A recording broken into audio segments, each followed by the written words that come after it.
ഇടതുപക്ഷക്കാര് ജനങ്ങളെ under estimate ചെയ്യുകയായിരുന്നു. അവരെന്ത് പറഞ്ഞാലും വിശ്വസിക്കുന്നതാണ് കരുതിയത്. അത് എല്ലാ രാഷ്ട്രീയക്കാർക്കും ഇതൊരു പാഠമാകേണ്ടതാണ്.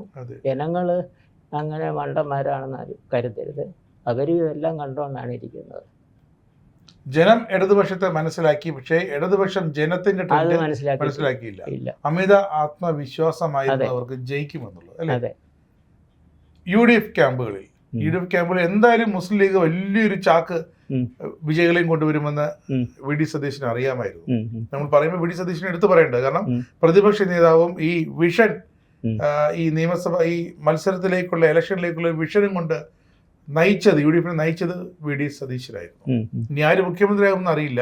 പക്ഷെ വി.ഡിയുടെ കണ്ണിൽ പോലും എനിക്ക് തോന്നുന്നു അങ്ങ് 81 മുതൽ 87-88 വരെ അങ്ങ് പറഞ്ഞപ്പോൾ വി.ഡി. സതീശനും അവസാന ഈ വോട്ടെണ്ണലിന്റെ തലേ ദിവസം വരെ ഏതാണ്ട് പറഞ്ഞത് അല്ലേ?